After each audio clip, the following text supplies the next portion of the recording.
Chapitre 2. Au lendemain, déterminant le territoire. Le régime de Robespierre avait cessé. Notre mère ne nous était pas rendue. Lorsqu'une dame remarquable par sa beauté vint nous voir, c'était Madame de Fontenay depuis Madame Tallien. Elle nous caressa, nous rassura par des paroles consolantes et surtout par la promesse de s'intéresser à notre mère. En effet, quelques jours après, elle nous fut rendue. Tallien s'était occupé de sa liberté. Il avait montré beaucoup de têtes et lorsque plus tard il demanda à ma mère comme une grâce de recevoir la femme qui venait d'épouser et qui peut-être à ce moment fixait trop tous les regards, pouvait-elle lui faire prouver un refus? Le général Hoche, ami de mon père, dont il avait partagé la captivité, faillit périr en même temps que lui. Une circonstance particulière de souvent les grands prétextes dont on se servait alors pour grossir la liste des gens condamnés à mort était disposée des conspirations du prison. Ce fut ainsi que mon père et tant d'autres furent frappés à la fois par un excès de sévérité envers le général Hoche.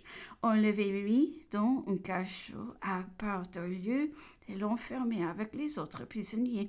Cet isolement fit son salut à sa sortie de prison après le 9 thermidor. Il rentra au surface, demanda mon frère et les mena à l'armée de la Vendée dont il venait d'avoir le commandement. Le général pensait qu'il put former des hommes.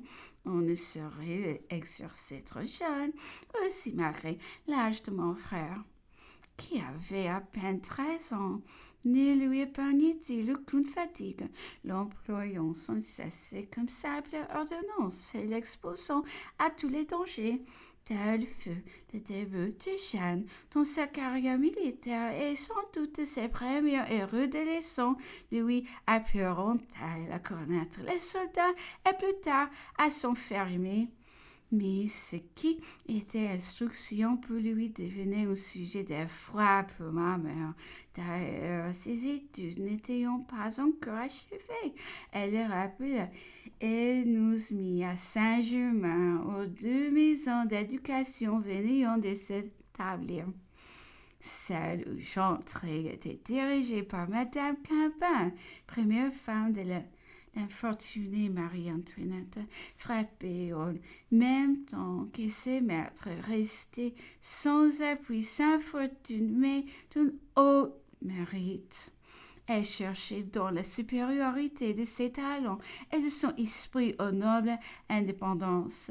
Cet entre tellement que j'eus le bonheur d'être remise. J'ai trouvé dans Madame Campin la bonté, la tendresse éclairée d'une mère, encore plus occupée de former nos cœurs que de cultiver nos talents. Elle nous montrait cependant la nécessité d'en avoir par les exemples qu'elle mettait sous nos yeux. Les malheurs de la reine de France, dont elle nous entretenait souvent, me faisaient une impression profonde. J'étais frappée à la fois et des mots qui causent la calomnie et des revers dont les plus hautes rangs ne préservent pas la conduite de certains émigrés convoyés sur le sol étranger, s'humilier plutôt que de vivre de leur travail. Mais tristesse de cette vérité qui peut mettre son indépendance à l'abri du sort, il faut s'assurer d'avance de ce qui la donne, le caractère et les talents. Je travaillais donc pour en acquérir, quoique j'eusse trop de cette facilité naturelle qui est de l'application. Je mettais une persévérance que n'aimait encore le souvenir d'une mère en prison, d'un père sacrifié.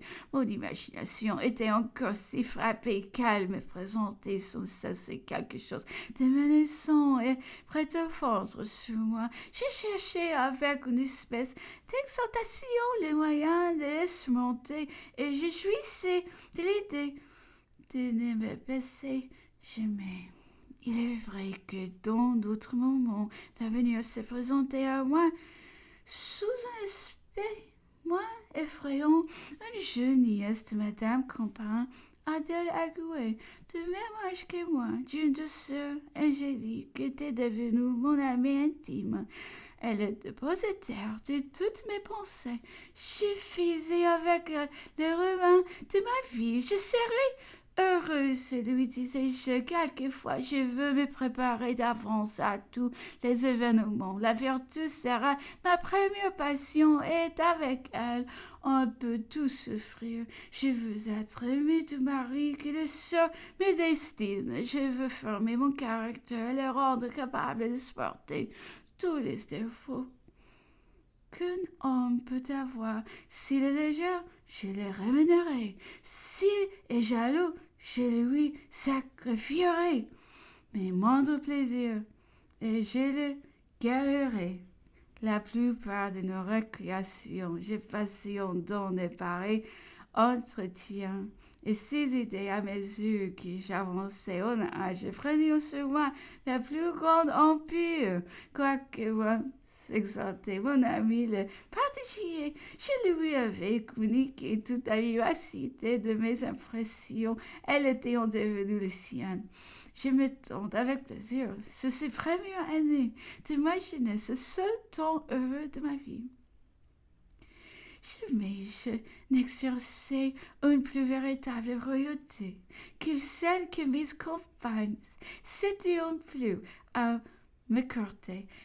Quelle en était la raison? Rien alors ne faisait prévoir l'élévation de ma famille, étant ce quelques talents brillants qui font effet dans une pension comme dans le monde, la plus avancée à la musique, au dessin, à la danse, la plus vite à la course, la première travail comme au jeu.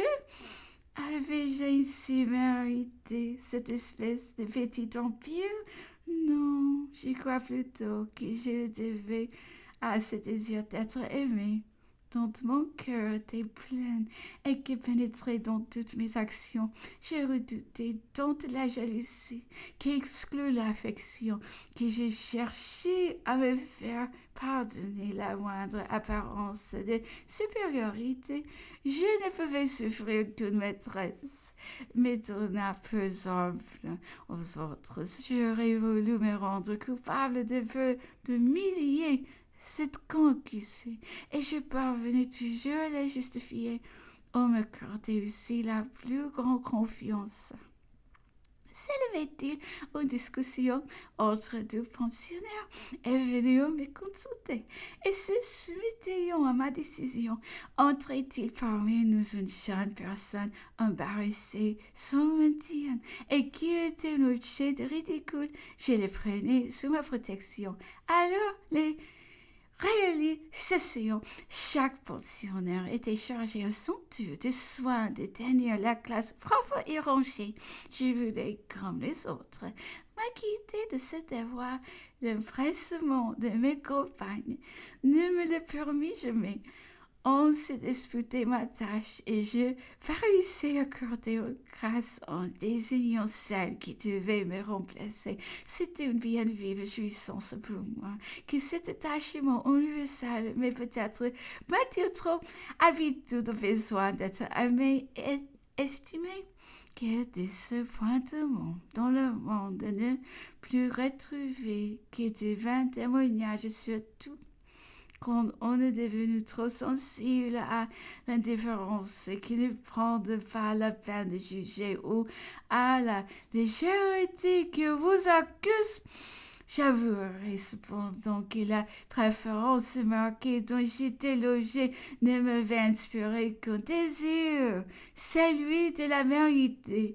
Mais plus tard, elle a pu nuire comme un défaut même à mon bonheur intérieur parce que, faisons bien, j'espérais retrouver cette même différence et je me persuadais trop qu'elle me têtue.